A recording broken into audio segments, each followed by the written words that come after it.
Baiklah, ikhwan fillah rahimakumullah. Di kesempatan malam hari ini kita sambung kajian kita pada pertemuan yang bulan yang lalu. Kita sudah membahas tentang beberapa hal, beberapa anjuran berkaitan dengan makmum ketika dia mendatangi tempat atau mendatangi sholat berjamaah. Di antara kesalahan yang perlu untuk sama-sama kita luruskan, sebagaimana yang sudah kita perbincangkan di kesempatan bulan yang lalu, adalah bahwasanya tidak diharapkan seorang makmum atau jamaah lebih dulu berdiri membuat shaf sebelum imam berada di tempat sholat. Allah, seandainya kita orang yang terlambat untuk mendatangi tempat sholat tersebut, kemudian kita lihat mungkin sekian detik lagi akan terjadi iqamah, dan pilihan kita mungkin ada untuk tidak melaksanakan tahiyatul masjid, kemudian dia berdoa, silahkan dengan sikap tersebut. Tapi kalau dia berdoa, kemudian dia memposisikan dirinya berada di shaf yang pertama, berdoa mengangkat kedua tangan, kemudian berada di shaf yang pertama, sementara imam belum hadir di tempat salat, maka ini bukan sikap yang baik. Dan Nabi SAW melarang sahabat ketika itu berdiri mendahului Rasul SAW, sebagaimana pernyataan Nabi, "Fala taqumu hatta tarawni." Jangan kalian berdiri, kata Rasulullah, sampai kalian melihat aku menuju tempat salat. Jadi ketika itu ada sebahagian sahabat Nabi SAW, mereka berdiri menyusun shaf, sementara Nabi belum berhadir di tempat salat. Maka Rasul SAW menyatakan, "Fala taqumu hatta tarawni." Jangan kalian lebih dulu berdiri sampai kalian melihat aku menuju tempat sholat. Kalau kita melihat tinggal beberapa detik lagi, tidak cukup waktu mungkin bagi kita untuk melaksanakan tahiyatul masjid. Kemudian kita menjatuhkan pilihan untuk berdoa. Silahkan berdoa, tapi berdoanya kita pada posisi berdiri misalnya, tidak perlu untuk maju ke depan. Kenapa? Majunya kita ke depan itu akan memancing orang lain juga akan maju, menjadikan orang pun boleh jadi membuat shaf, dan ini mencederai sabda Rasulullah SAW. Sebenarnya, mohon maaf, sebenarnya seorang yang tidak tahiyatul masjid ketika dia detik-detik tinggal beberapa waktu lagi iqamah, orang yang tidak tahiyatul masjid, dia boleh berdoa dalam posisi duduk, tidak dipermasalahkan. Sebenarnya ketika kita masuk ke dalam masjid, kita punya pilihan, apakah ingin tahiyatul masjid atau dia tidak ingin tahiyatul masjid. Kalau pilihannya ada tahiyatul masjid, maka dia kerjakan tahiyatul masjid. Kalau pilihannya tidak tahiyatul masjid, posisinya tidak dilazimkan harus pada posisi berdiri, tidak. Posisinya tidak dilazimkan harus berada pada posisi berdiri. Karena pernyataan Nabi, kata Rasulullah, "Idza dakhala ahadukumul masjid fala tajlis hatta yusalli rak'atain." Kalau kalian masuk masjid, kata Nabi, jangan kalian duduk kecuali kalian sholat tahiyatul masjid. Kecuali kalian tahiyatul masjid. Artinya, kalian jangan duduk, kata Nabi, kecuali tahiyatul masjid. Kalau kita tidak tahiyatul masjid, maka tidak ada kelaziman bagi kita untuk terus berdiri. Sekali lagi, Pak. Kita masuk masjid. Kita lihat tinggal sekian detik lagi terjadi iqamah. Kalau pilihan kita tidak tahiyatul masjid, pilihan kita berdoa, silahkan dengan doa tersebut. Tapi berdoanya kita, pada saat kita tidak tahiyatul masjid, tidak dilazimkan, tidak diharuskan harus berdiri, tidak. Tidak diharuskan orang itu berdiri. Dia duduk pun tidak dipermasalahkan. Pernyataan hadis Nabi yang beliau menyatakan, "Idza dakhala ahadukumul masjid," kalau kalian di antara kalian masuk ke dalam masjid, fala tajlis, jangan duduk, kata Nabi, hatta yusalli rak'atain, kecuali engkau salat 2 rakaat. Maksudnya tahiyatul masjid. Kalau orang itu tidak tahiyatul masjid, tidak ada kelaziman, tidak ada keharusan bagi dia untuk terus berdiri. Orang itu disuruh berdiri sampai dia tahiyatul masjid. Artinya tahiyatul masjid gugur hukumnya dengan sendirinya ketika dia duduk. Seorang yang berdiri, dia tidak tahiyatul masjid. Dia tidak mengerjakan tahiyatul masjid. Dan tidak dibebankan dia harus berdiri terus sampai terjadi iqamah, tidak. Sekali lagi, larangan yang dilarang Nabi, kata Nabi, jangan engkau duduk kecuali engkau tahiyatul masjid. Jangan engkau duduk kecuali engkau tahiyatul masjid. Kalau orang itu tidak tahiyatul masjid, maka dia boleh duduk.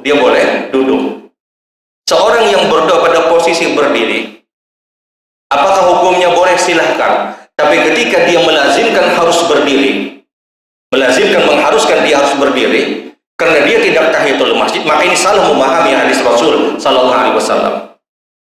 Karena perintah Nabi sallallahu alaihi wasallam, kalian jangan duduk kecuali engkau tahiyatul masjid. Artinya kalian boleh duduk kalau kalian tidak tahiyatul masjid. Fahmul mukhalafah, pemahaman terbalik dalam hadis ini. Di dalam ilmu usul fiqh ada fahmul mukhalafah, ada pemahaman terbalik. Kalau tidak melakukan ini, maka ini yang dikerjakan. Kalau dia tidak tahiyatul masjid, maka dia boleh untuk duduk, boleh untuk dia duduk. Jangan sampai ada di dalam pikiran kita, berdirinya kita itu ganti tahiyatul masjid. Tidak. Berdirinya kita itu ganti tahiyatul masjid. Orang yang masuk ke dalam masjid, kemudian dia berdoa pada posisi duduk langsung, apakah boleh? Jelas diperbolehkan. Sebagaimana orang yang masuk ke dalam masjid pada posisi berdiri, kemudian dia berdoa, silakan. Tapi jangan sampai orang-orang yang berdiri pada posisi berdoa tadi, berdoa pada posisi berdiri, menyatakan bahwasanya ini ganti tahiyatul masjid. Itu yang pertama.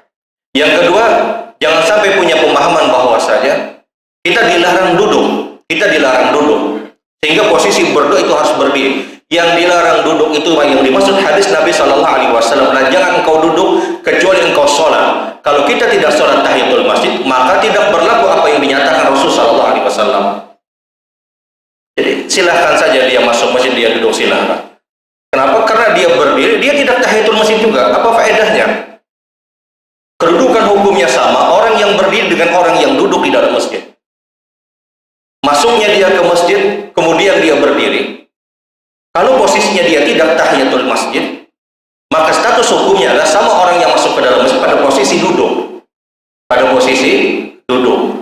Dan ini yang juga harus dipahami. Tapi sekali lagi, kalau pilihannya tetap berdiri, silahkan. Tapi jangan sampai meyakini bahwasanya ini ganti tahiyatul masjid. Atau jangan sampai meyakini bahwasanya duduk kita dilarang. Tidak. Duduk dilarang tidak. Orang itu silahkan dia duduk ketika dia tidak tahiyatul masjid. Sementara orang ini berdiri dan dia tidak tahiyatul masjid. Nahfun fidur rahimakumullah. Kemudian perkara yang selanjutnya, sebagaimana yang sudah kita perbincangkan, bahwa seorang makmum atau seorang jamaah ketika dia akan melaksanakan salat berjamaah tidak perlu untuk berlama-lama bertakbir. Ketika imam sudah memulai takbir, maka segera untuk ikut bertakbir. Jangan disibukkan dengan bacaan-bacaan apapun.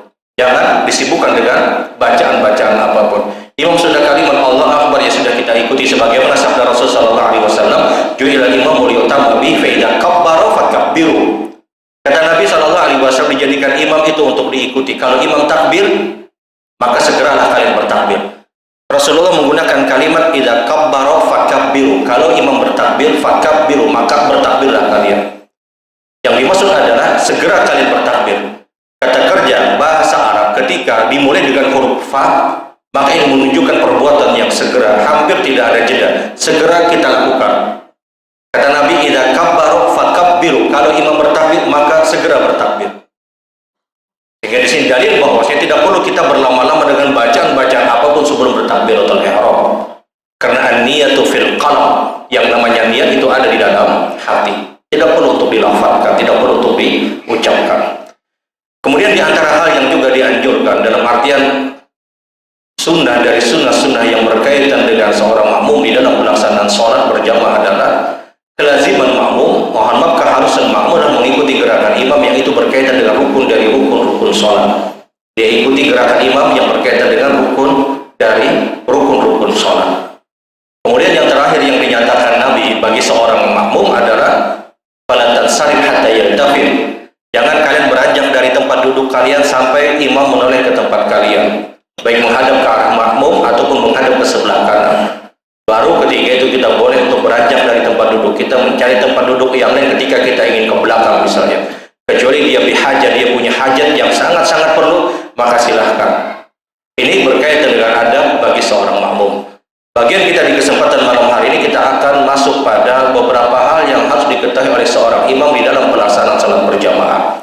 Agar salat jamaah kita itu lebih baik, maka tentunya pengetahuan bagaimana seorang imam, pengetahuan bagaimana seorang umum adalah perkara yang harus ada pada salat berjamaah.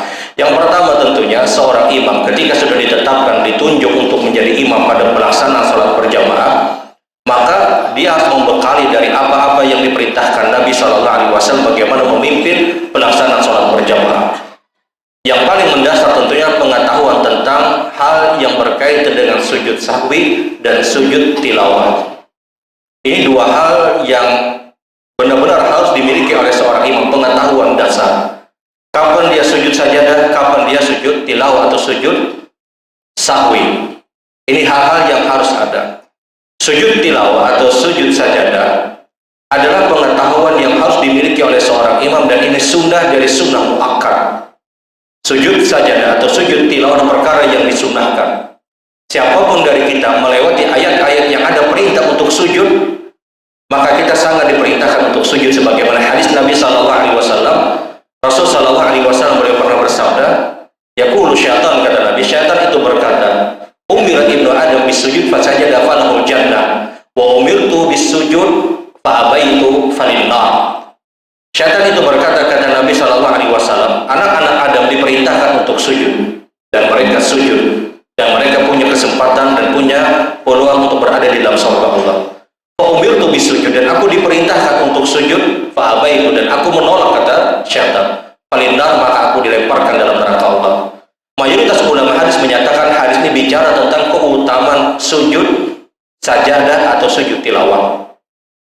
Seorang yang sujud sajadah, seorang yang sujud tilawah, di antara keutamaannya adalah dia punya peluang dengan perbuatan tersebut berada dalam surga Allah Subhanahu wa Ta'ala. Sehingga ini perbuatan hukumnya sunnah muakkad, sunnah yang tidak pernah ditinggalkan Nabi SAW. Mohon maaf, sujud sajadah atau sujud tilawah tidak hanya berkaitan dengan surat sajadah yang kita baca di subuh Jumat, tidak mutlak itu. Ada sekitar bahkan 17, bahkan mungkin 19 tempat kita dianjurkan untuk melakukan sujud pada saat kita melewati ayat-ayat yang ada perintah untuk sujud di dalamnya. Ada 17 bahkan mungkin sampai 19 pada khilaf yang diperdebatkan oleh para ulama. Misalnya surat Al-Alaq di ayat yang terakhir, wasjud waqtarib. Ini sunnah dari sunnah-sunnah Nabi. Siapapun kita, mohon maaf, siapapun imam, ketika membaca surat ini, maka perintahnya sujud sajadah atau sujud tilawah. Jangan berpikir yang namanya sujud sajadah hanya terletak pada subuh Jumat ketika kita membaca surat sajadah, tidak. 17 sampai bahkan 19 tempat itu ada perintah untuk sujud sajadah, sujud tilawah. Karena ini keutamanya besar, hukumnya sunnah muakkad, perbuatan yang terus dilakukan oleh Nabi SAW. Lihat bagaimana saking diperintahkannya sujud sajadah atau sujud tilawah. Abu Hurairah radhiyallahu taala dan Abdullah ibnu Umar, dua orang sahabat Nabi SAW, ketika berkumpul bersama Rasulullah dan juga para sahabat yang lain, menceritakan satu hari, kata Abdullah ibnu Umar dan Abu Hurairah, Rasul SAW membacakan kami ayat-ayat Al-Quranul Karim, ayat-ayat Al-Quranul Karim. Dan ketika Nabi melewati ayat-ayat yang ada perintah untuk sujud, sajada Nabi SAW, fa'amara ashabat Nabi bisujud fasajadnahu ma' hatta la najidu makana bisujud fasajadnahu ala zahri ashabatul Rasul.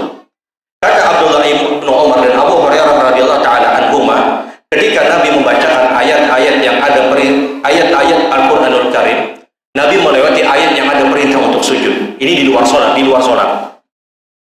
Ketika itu kami mendengarkannya, kata Abdullah ibnu Umar dan Abu Hurairah.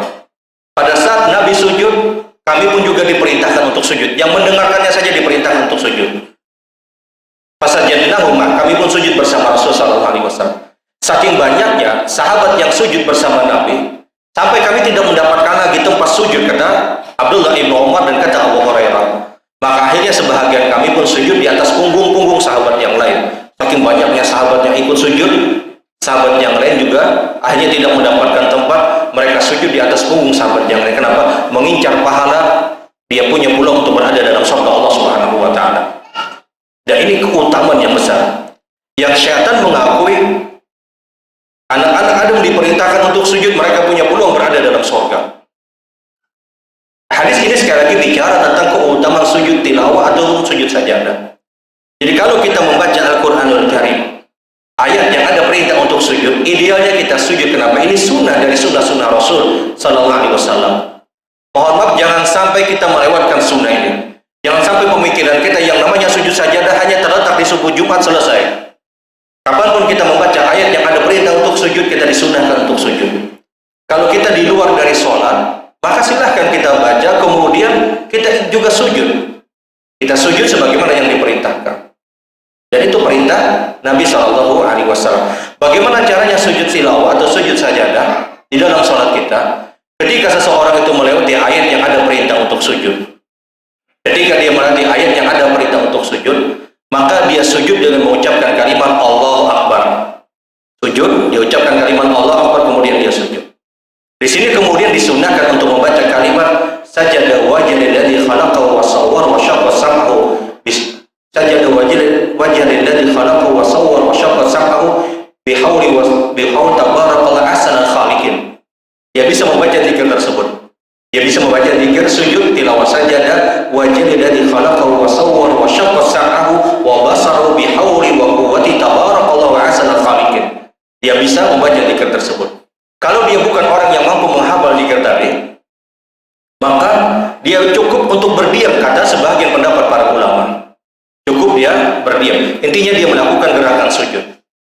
Jadi ketika dia baca kalimat Allah Akbar kemudian sujud, kemudian membaca kalimat tadi.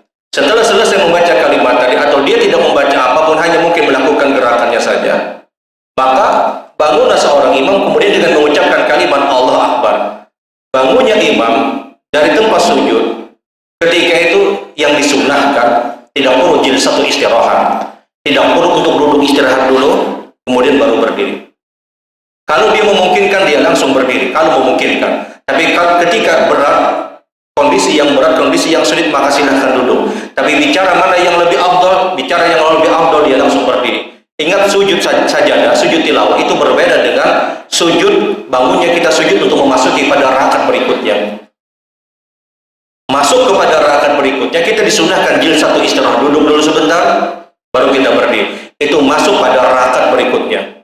Tapi ketika kita tidak masuk pada rakaat berikutnya, maka bangunnya kita dari sujud sajadah tadi, kalau memungkinkan dia langsung berdiri, kalau memungkinkan. Tapi kalau tidak memungkinkan, berat bagi dia, dia duduk dulu, kemudian dia berdiri.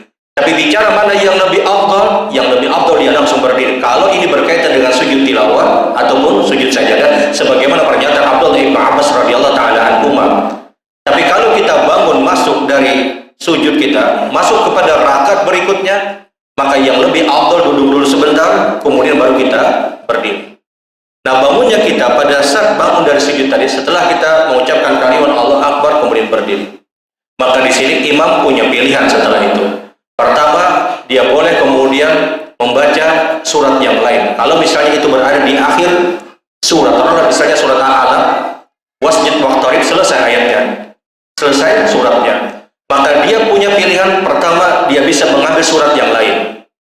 Pilihan yang kedua, dia bisa langsung ruku. Dia bisa langsung ruku. Kalau ayat yang dia baca tersebut ternyata tersambung lagi dengan ayat yang lain, maka imam punya pilihan. Pilihan yang pertama, sekali lagi dia menyambung ayat. Pilihan yang kedua, dia bisa langsung ruku. Dia bisa langsung ruku. Nah, ini berkaitan dengan sujud tilawah yang idealnya diketahui oleh umumnya orang-orang yang mengerjakan sholat. Kalau kita ingin mengerjakan sujud tilawah atau sujud sajadah tersebut, yang paling ideal imam menyampaikan dulu kepada makmum. Rakaat pertama insya Allah kita akan ada sujud sajadah atau sujud tilawah. Agar apa? Agar makmum siap, agar makmum mengetahui. Karena kalau tidak disampaikan, imam Allah Akbar, yang di belakang kira-kira rukunya Allah Akbar. Hingga idealnya disampaikan, diberitahu agar mereka benar-benar siap untuk melakukan sujud tadi. Nah, ini berkaitan dengan pemahaman sujud tilawah atau sujud sajadah. Kemudian perkara yang selanjutnya yang juga harus dipahami pada pelaksanaan salat berjamaah adalah sujud sahwi. Sujud sahwi itu perkara yang dihukumi wajib. Sujud sahwi itu hukumnya wajib ketika berkaitan dengan kesalahan, kewajiban ataupun berkaitan dengan rukun salat. Sujud sahwi tidak berlaku pada saat terjadi kesalahan pada sunnah-sunnah salat.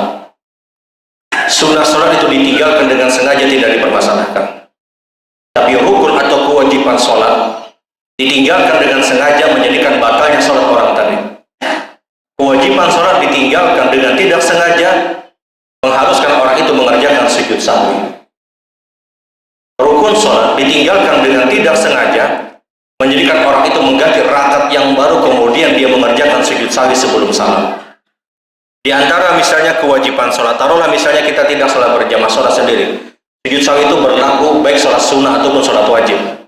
Jadi tidak mutlak hanya di sholat wajib, tidak. Sujud sahwi itu berlaku pada sholat sunnah yang kita kerjakan pada saat terjadi kesalahan pada kewajiban atau rukun. Contoh, mohon maaf, ketika kita melaksanakan sholat sunnah misalnya, mayoritas ulama berpendapat kalimat tasmi, kalimat takbir, kalimat sami Allah liman hamidah, atau kalimat Allah Akbar, berpindahnya rukun kepada rukun berikutnya itu dianggap ada sebuah kewajiban. Ucapan Allah Akbar, kita hendak ruku, Allah Akbar, itu kewajiban, bukan lagi sunnah. Kenapa ulama menyatakan itu kewajiban? Pertama, itu perintah Nabi SAW. Yang kedua, ini perintah tidak pernah ditinggalkan Rasul SAW. Yang ketiga, perintah ini tidak bisa dipalingkan kepada perkara yang sunnah. Hukum asal perintah itu wajib, kecuali perintah tersebut bisa dipalingkan menjadi sunnah pada saat perintah tersebut ternyata kadang dikerjakan Nabi, kadang ditinggalkan Rasul SAW. Nah, kalimat Allah Akbar masuk kepada rukun dari rukun berikutnya itu kewajiban. Kenapa? Itu perintah dan tidak pernah ditinggalkan Rasul SAW. Sehingga tidak bisa dipalingkan hukumnya menjadi sunnah. Artinya, hasil hukumnya adalah kalimat Allah Akbar ketika kita ruku, kalimat Allah Akbar ketika kita sujud, kalimat Allah Akbar bangkitnya kita dari sujud, itu hukumnya wajib diucapkan. Kalau ada orang yang sholat, taruhlah misalnya sholat sunnah, kita ambil misalnya sholat sunnah, ketika dia tidak mengucapkan kalimat Allah Akbar, kelaziman hukumnya dia sujud sahwi. Keharusan hukumnya dia adalah sujud sahwi. Kalau kita yakin kita memang tidak membaca kalimat Allah Akbar tadi, ruku misalnya, kemudian dia yakin dia tidak membaca kalimat Allah Akbar, orang ini harus sujud sahwi. Kenapa? Dia meninggalkan salah satu kewajiban dari kewajiban sholat. Tapi kalau seandainya dia syukuk, dia ragu-ragu apakah dia meninggalkan atau tidak, maka tidak perlu untuk sujud sahwi. Di dalam sholat, kita tidak perlu masuk sholat berjamaah. Kita taruhlah misalnya sholat sendiri, taruhlah sholat sunnah. Karena di sholat sunnah yang paling banyak kita terjadi kesalahan. Dalam artian, yang banyak bahaya ini di sembahyang sunat ini. Banyak bacaan-bacaan yang kita lepaskan. Kalau ada orang yang di dalam sholatnya, mohon maaf, dia ragu-ragu apakah dia baca Al-Fatihah atau tidak. Atau dia ragu-ragu apakah dia baca zikir ruku atau tidak. Seperti Subhanallah azim atau Subhanallah rabbana wa bihamdika Allahumma ghfir. Dia ragu, terbacakah ada zikir ruku tadi. Nah, keraguan-raguan ini kata para ulama tidak dianggap. Dia harus yakin dia dianggap sudah membaca. Tapi kalau dia yakin memang dia tidak membaca, maka diperintahkan untuk sujud sahwi. Kalau kita ragu-ragu ini terbacakah ada. Keraguan-raguan ini tidak dianggap. Karena ada sebuah kaidah yang menyebutkan al-yaqinu la yazul bisyak. Sebuah keyakinan tidak bisa dikalahkan dengan keraguan-raguan yang datang setelah itu. Maksudnya apa? Maksudnya umumnya sholat kita, umumnya kita membacaan umumnya ketika rukuk kita membaca, umumnya ketika i'tidal kita membaca, umumnya itu kebiasaan kita. Kemudian di satu sholat kita ragu-ragu apakah membaca atau tidak. Keraguan-raguan yang datang setelah kita mempunyai kebiasaan itu tidak dianggap. Kecuali dia memang benar-benar yakin dia tidak membaca, maka terjadilah sujud sahwi. Karena kalau keraguan-raguan ini terus dia perturutkan, besoknya dia terus terjadi keraguan-raguan, besoknya terus terjadi was-was. Setiap sholat mungkin dia sujud sahwi akhirnya. Kenapa? Oh, ini rasanya kada terbaca tadi ya, sujud sahwi barang ya. Besoknya sujud sahwi lagi orang ini. Dan itu permainan syaitan. Pian tadi maghrib, selesai sholat maghrib pian duduk. Durasi antara maghrib sampai isya. Muncul keraguan-raguan, batalkah keadaan pas duduk nih?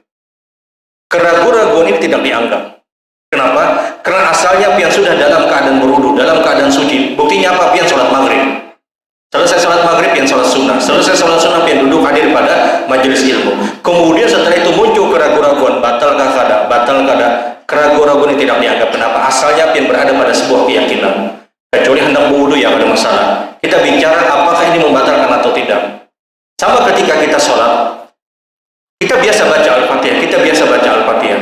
Muncul syukur, muncul keraguan-raguan. Terbacakah ada Al-Fatihah tadi? Akhirnya apa? Yang terjadi, orang ini mengulang Al-Fatihah lagi.